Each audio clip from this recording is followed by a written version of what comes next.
Bah. Que baita evento. Eu gostaria muito de falar mais português, but to express myself, I have to speak in English. I'm here to share a dream. I'm betting my career on the belief that neuroscience will bring the next big wave of technology. But for us to get there, we have to accelerate the rate of technological progress. And the core idea to that is exactly what brings us here today. Somos humanidade is what brings us here. And what I want to say is we can all be neuroscientists. So I'm going to start with a story. I'm sitting at a table in a mountain lodge in Montana. And on the left is a technical founder of a technology company that is now public. And on my right is a partner of a famous global design firm. And the night's getting late. And the engineer says, hey, I got a riddle.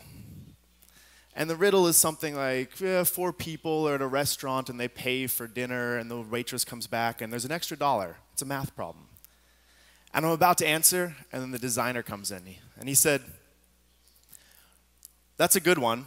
And while I think about it, I've got one for you. You know traffic lights? Red, yellow, green? Is the green light on the top or the bottom? And they couldn't get it. And the idea of that story is that all our minds are different. And our minds can work together, but when we think about large-scale technology, we think about people in 4 buckets. And somos humanidade, we can all be neuroscientists. At the end of this talk, I want us to think that we can break down these barriers and work together. And as a designer, we like to talk in metaphor and inspiration.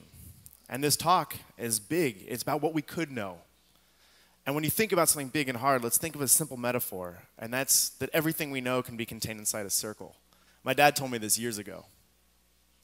And what you don't know is outside the circle. What you do know is inside the circle. And that perimeter is what you know you have to learn. Well, this talk is about that perimeter. And specifically, we need to think bigger. We need to think communities. We need to think systemically. And when you think in communities, the extension of that circle is Invention Inventory. And this idea came from Joshua Foer's book, Moonwalking with Einstein. I loved his point. He said that invention and inventory come from the same Latin root, inventio. And we should look at as invention is a product of inventory. Now this makes sense. When you have the Lego pieces in your hand, you can turn it into a spaceship, a train station, a dollhouse. And what's beautiful about this model is that old invention becomes new inventory, and then you can invent more. And you can't talk about large-scale innovation without talking about the moon. And so what does the moon look like in this model? Well, it looks something like this. $180 billion, 400,000 people, 20,000 contracting companies to make this thing happen, all working towards one single vision, and that vision is that, a foot on the moon. It's so simple. Is that repeatable? We'll find out. But to contrast that, think about this. Hey, guys, I'm thinking about making this operating system. I'm working on it, but you can only use this kind of computer because, well, that's all I have. Well, that's Linux. And half of anything you do on the internet depends on a computer that runs Linux. And so that model looks like this. It's distributed. Tens of thousands of people have worked together to create this product that we all use. And if you look at it, the efficiency per person is pretty similar, if not better, than the moon. So what does neuroscience look like? Well, to think about it, we have to think about what our inventory is right now. So I'm going to give you some examples. I want you all to go home with the inventory of your mind of thinking what neuroscience can be. So the BrainGate collaboration in the United States made this amazing story about a woman. This is a woman serving herself coffee for the first time in 15 years. She can't move anything beneath her neck, but they're reading signals from her motor cortex through something in her head, and she's able to control a robotic arm to serve herself coffee. If you watch this YouTube video a little bit further, you'll see this smile on her face, and to me that's just as meaningful as the footprint on the moon. Similarly, we have a guy who walks 100 stories on a device that reads brainwaves to move an artificial leg, and he climbs 100 floors on a building. And not only are we beginning to read from the brain, we're now being able to write to the brain. So this is a guy feeling a handshake for the first time in years. This is brilliant work done by some scientists in Italy. And we're also looking to ways to push more information or change our brain. And so this is a company called BrainSway. And they are using magnetic pulses to affect the way our brain's working. And they're finding efficacy in helping with psychiatric disorders. And it doesn't all have to be big and fancy. This is a technology that's been around for years, but we're now getting better at processing the data. And so this is some students at the Graz University of Technology, and they are playing World of Warcraft without moving a single part of their body. So this is cool. And then, but I want to get us to this question. And I'm not playing a game here. I'm very serious. What if the barriers to neuroscience weren't actually neuroscientific? Here's an example. There's a website called Kaggle, and they do algorithm competitions. So they give you some data, who can write the best math program to fix this or to get the best number. So this is about connectomics. And they did this funny thing. They said, hey, click here for the data, and click here for a 5-minute tutorial that has everything you need to know about neuroscience to start contributing to neuroscience. Wait, hold up. Connectomics is the fastest growing part of neuroscience. Neuroscience itself is growing exponentially. Connectomics is growing twice as fast as that. What do you mean that you only need 5 minutes of a video to tell you everything you need to know about neuroscience to start contributing? But that's where we are. And so let me show you some more things about how this is going to change. So and there's precedent for this. The Human Genome Project, a big part of what unlocked the technology was this algorithm called BLAST. Now, this single paper has 50,000 citations, and then another paper extended it pretty much directly, and then had another 50,000 citations. And it was computer science that unlocked a huge part of the Human Genome Project. So why do we need, what is limiting us in neuroscience now? Well, we have so much data coming. This is a photo. This is a photo of a brain by some amazing scientists at Stanford. Kwang-Hoon Chun and Carl Desroth came up with a technology called Clarity, and they can make tissue completely clear. And with this, you now have gigabytes of data looking all the way through a brain to see how things connect. Misha Arens and his collaborator Jeremy Freeman and Genelia Farm have created this amazing technology where you can see every single neuron firing in a fish brain. Now, this is creating on the order of terabytes of data per afternoon, per experiment.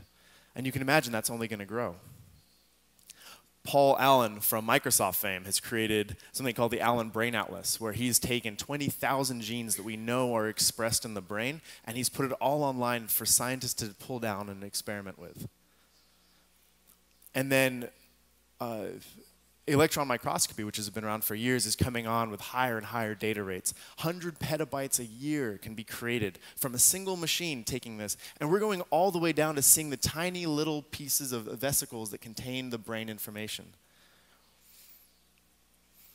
So with all this data, we have to come back and we have to think. Like, we are now talking about data, we're talking about software, we're talking about digital tools that are not neuroscience. And so because we're now playing in this digital medium, we have to recognize that new digital tools have created new recipes for success. But I'm saying this in an old way. This is Times New Roman. This is 1995. Maybe this is new. New digital tools, new recipes for success. Or if you're a fan of Grumpy Cat, new recipes for success and joy. Or if hipster has come to Brazil, then we're recipes for success by the new digital tools. And there's no better place to look at this from inspiration than Silicon Valley. Silicon Valley has put billions of dollars into experimenting with this and figuring out how to create companies from technology. And nobody will understand better than Silicon Valley in this free market model of some companies fail and some companies succeed. They will tell you better than anyone that the rate of innovation is directly proportional to the rate of experimentation. And they have learned what it means to hack. This is the Facebook credo, move fast, break things. And they'll look at this and they'll say, you know what, we've began to break down the barriers of this. Some of the great companies were founded, HP, founded by engineers, Amazon, founded by a business guy. But over time, we're finding that the best teams are the ones that are connections right from the beginning, engineering and executive. That's what we first saw. I mean, my last company, a business guy and a technical guy founded it. But we're also seeing great companies now that are built with designers first, because people realize that design is not a bolt-on. Design is part of the process by which you find who you want to touch and how. Airbnb, founded by a designer. Designers. But now we're left with this piece in the middle, just science. Why is science by itself? Well, this is the future.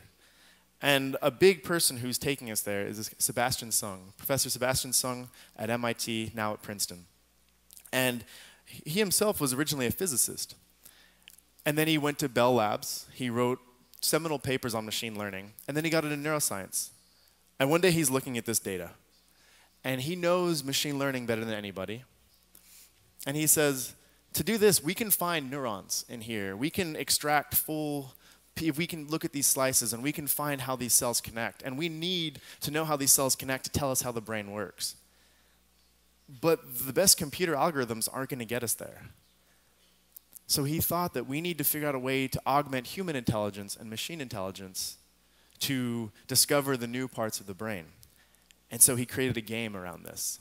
And so he created this new collaboration. He brought in world-class designers, world-class engineers to create a product that got 100,000 people to go through this website and all be neuroscientists.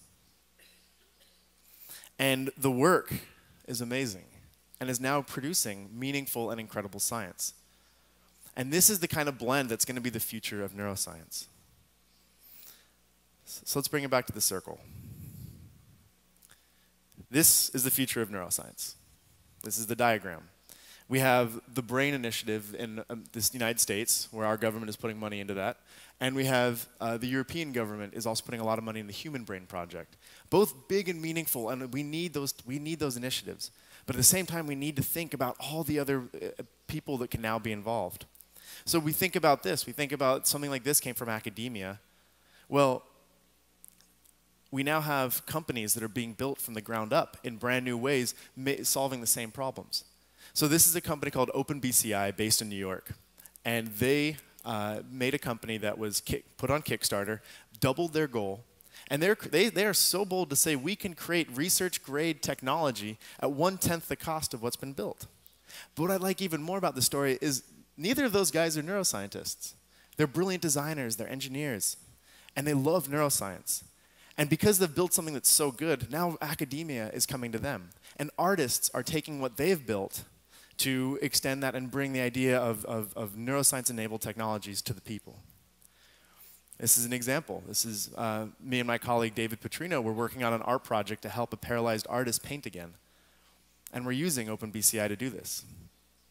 And the same idea with the brain sway technology, saying we can use big magnets to change psychiatric disorders.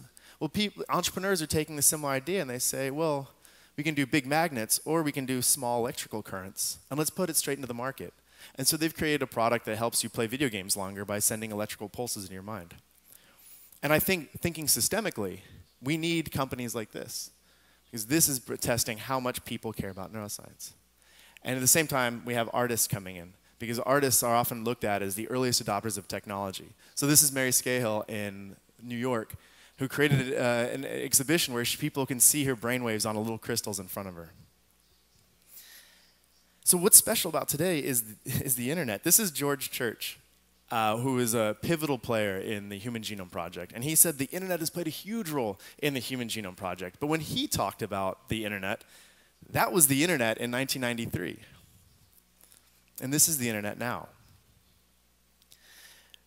This is an amazing visualization of Stack Overflow, which is a question and answer format. But the idea is that these new tools, these new digital tools create new recipes for success, create new ways of collaboration.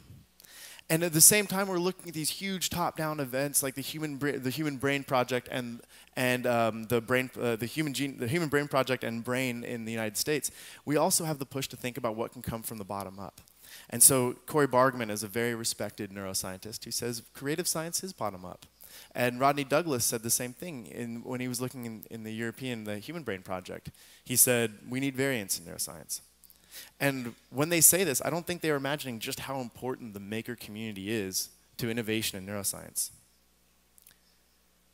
And so creativity.